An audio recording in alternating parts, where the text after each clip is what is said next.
നമസ്കാരം. നിങ്ങൾക്കറിയാമോ?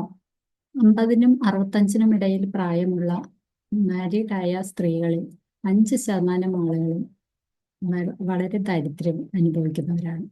അതുപോലെ തന്നെ വിധവകളായവരാണെങ്കിലും ആ പ്രായത്തിലുള്ളവരിൽ 20% ആളുകളും ദാരിദ്ര്യം അനുഭവിക്കുന്നവരാണ്.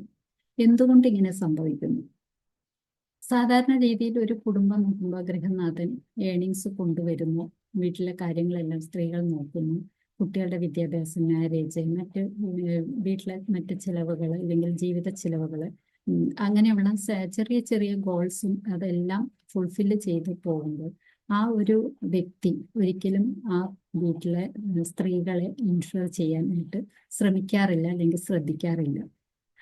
അപ്പോൾ എല്ലാ ഗോൾസും സെറ്റ് ചെയ്ത് അവരുടെ ജീവിതം ഒരു റിട്ടയർമെന്റ് ലൈഫിലേക്ക് എത്തും. കുട്ടികളുടെ കാര്യങ്ങളുമായി മുന്നോട്ട് പോകുമ്പോൾ ചിലപ്പോൾ മാതാപിതാക്കളെ നോക്കാനോ അല്ലെങ്കിൽ അതിന് തക്ക ഒരു സാഹചര്യം ഉണ്ടായിരുന്നില്ല. ഇന്ന് നമ്മൾ നോക്കിയാൽ അറിയാം, കുട്ടികളെല്ലാം വിദ്യാഭ്യാസമൊക്കെ കഴിഞ്ഞ് പുറത്തു പോകുന്നവരാണ്.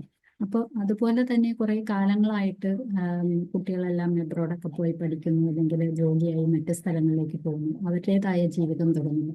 അപ്പോൾ ചിലപ്പോൾ പാരൻസിന് കൃത്യമായ രീതിയിൽ കെയർ ചെയ്യാനോ നോക്കാനോ ഒന്നും സാധിച്ചെന്നും വരില്ല.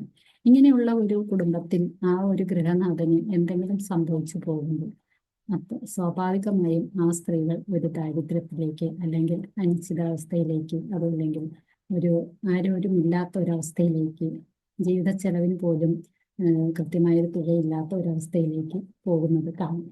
അപ്പോൾ ഇതിന് ഒരു പരിഹാരം എന്ന രീതിയിൽ തീർച്ചയായും നമ്മളെ ഇൻഷുർ ചെയ്യുന്നതോടൊപ്പം നമ്മുടെ കുട്ടികൾക്ക് വേണ്ട പ്ലാനിങ് റെഡിയാക്കുന്നതിനോടൊപ്പം ഒരു റിട്ടയർമെന്റ് പ്ലാനിങ്ങും റെഡിയാക്കണം. അതോടൊപ്പം തന്നെ നമ്മളുടെ ജീവിത പങ്കാളിക്ക്, നമ്മളുടെ വൈഫിന്, അല്ലെങ്കിൽ വീട്ടിലെ സ്ത്രീകൾക്ക് വേണ്ട ഒരു ഇൻഷുറൻസ് പ്രൊട്ടക്ഷൻ കൂടി നമ്മൾ എടുത്തു വെക്കേണ്ടത് അത്യാവശ്യമാണ്.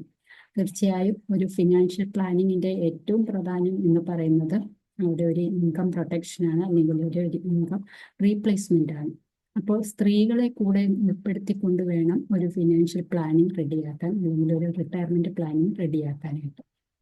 സ്വാഭാവികമായിട്ടും ഒരു റിട്ടയർമെന്റ് പ്ലാനിങ് ഉള്ള അല്ലെങ്കിൽ ഒരു പെൻഷൻ വാങ്ങാൻ ഉള്ള ഒരു വ്യക്തി മരണപ്പെടുകയാണെങ്കിൽ ആ ഒരു പെൻഷൻ അവരുടെ വൈഫിന് ലഭിക്കണമെങ്കിൽ കുറച്ച് കാലതാമസമുണ്ട്. ചില കേസുകളിൽ മാത്രമാണ് അത് ഇമ്മീഡിയറ്റ് ആയിട്ട് ആ പെൻഷൻ കിട്ടുന്നത്. മറ്റ് ചില കേസുകളിൽ നമ്മൾ അതിന് റിക്വസ്റ്റ് കൊടുത്ത് കാലതാമസം എടുത്താണ് അത് കിട്ടുക.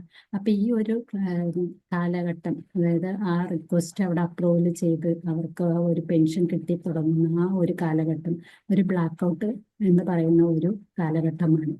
ആ സമയത്ത് ഇവർക്ക് മറ്റുള്ളവരെ ആശ്രയിക്കേണ്ടി വരുന്നു, അല്ലെങ്കിൽ ആരോഗ്യമില്ലാതെ, ആശ്രയമില്ലാതെ സ്വന്തം ജീവിതത്തിന് വേണ്ടിയിട്ട് മറ്റുള്ളവരെ മുന്നിൽ കൈ നീട്ടേണ്ടി വരുന്ന ഒരവസ്ഥ ഉണ്ടാകും. ഇത് ഒഴിവാക്കാൻ വേണ്ടിയിട്ട് തീർച്ചയായിട്ടും ഒരു ലൈഫ് ഇൻഷുറൻസ് എടുത്തു വയ്ക്കുക. അതിൽ ഈ സ്ത്രീകളെ കൂടി ഉൾപ്പെടുത്തിക്കൊണ്ട് അവർക്ക് ആ എമൗണ്ട് കിട്ടുന്ന രീതിയിൽ ഉൾപ്പെടുത്തിക്കൊണ്ട് വേണം നമ്മൾ അത്തരം പ്ലാനുകൾ ചെയ്യാനായിട്ട്. അപ്പൊ ഇമ്മീഡിയറ്റ് ആയിട്ട് അത്തരം ഒരു ഏണിങ്സ് കൊണ്ടുവരുന്ന വ്യക്തിക്ക് എന്തെങ്കിലും ഒരു അൺസർട്ടനിറ്റി സംഭവിച്ചു കഴിഞ്ഞാൽ തീർച്ചയായിട്ടും ആ ഒരു എമൗണ്ട്, ടോട്ടലായിട്ടുള്ള എമൗണ്ടോ അല്ലെങ്കിൽ അതൊരു പെൻഷൻ പോലെയോ വാങ്ങാനുള്ള ഓപ്ഷൻ ഉണ്ട്. അത് ആ സ്ത്രീകൾക്ക് കിട്ടിത്തുടങ്ങും ഇമ്മീഡിയറ്റ് ആയിട്ട്. അപ്പൊ അവരുടെ ജീവിതവും പ്രൊട്ടക്റ്റഡ് ആവും. അപ്പോൾ ഈ ഒരു കാര്യങ്ങൾ എല്ലാവരും ശ്രദ്ധിക്കുക. ഇതുവരെ നിങ്ങളുടെ കുടുംബത്തിലെ സ്ത്രീകളെ ഇൻഷുർ ചെയ്തിട്ടില്ലെങ്കിൽ, അല്ലെങ്കിൽ അവർക്ക് വേണ്ട പ്രൊട്ടക്ഷൻ കൂടി നിങ്ങൾ കരുതിയിട്ടില്ലെങ്കിൽ, നിങ്ങൾ ജീവിതത്തിലെ മറ്റ് ഏതെല്ലാം ഗോൾസ് ഫുൾഫില്ല് ചെയ്താലും, കുട്ടികളുടെ വിദ്യാഭ്യാസമോ അവർക്ക് നല്ല മാരേജോ അങ്ങനെ എന്തും നിങ്ങൾ ഫുൾഫില്ല് ചെയ്താലും അവിടെ നിങ്ങൾ പരാജയപ്പെട്ടു പോകുന്നു, കുടുംബത്തിലെ സ്ത്രീകളെ പ്രൊട്ടക്റ്റ് ചെയ്യാതെ വന്നു കഴിഞ്ഞു.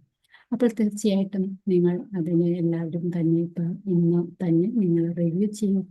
നിങ്ങളുടെ പ്ലാനിങ്ങിലെല്ലാം നിങ്ങളുടെ കുടുംബത്തിലെ സ്ത്രീകൾക്ക് പ്രൊട്ടക്ഷൻ കിട്ടുന്നുണ്ടോ, നിങ്ങളുടെ അഭാവത്തിലും അവർക്ക് ആരെയും ആശ്രയിക്കാതെ ജീവിക്കാൻ സാധിക്കുന്നുണ്ടോ, അവരെ ഒരു ദാരിദ്ര്യത്തിലേക്ക് വിടാതെ അവരുടെ ജീവിതം ധന്യമാക്കാൻ സാധിക്കുന്നുണ്ടോ എന്ന് നിങ്ങൾ തീർച്ചയായും പരിശോധിക്കുക. ഇല്ലെങ്കിൽ ഇന്ന് തന്നെ അതിനു വേണ്ട കാര്യങ്ങൾ ചെയ്യുക. കൂടുതൽ വിവരങ്ങൾക്കും കൂടുതൽ സജഷനും അഡ്വൈസിനും വേണ്ടിയിട്ട് ഞങ്ങളെ കോൺടാക്റ്റ് ചെയ്യാവുന്നതുമാണ്. അപ്പോൾ താഴെ കമൻറ്റ് ചെയ്യുക നിങ്ങളുടെ പ്രൊട്ടക്ഷൻ ഏത് രീതിയിലാണ് ഉള്ളത്, നിങ്ങളുടെ കുടുംബത്തിലെ സ്ത്രീകൾ പ്രൊട്ടക്റ്റഡ് ആണ് എന്നുള്ളത്. കൂടുതൽ വീഡിയോയുമായി കാണുന്നവരെ ടേക്ക് കെയർ. ബൈ.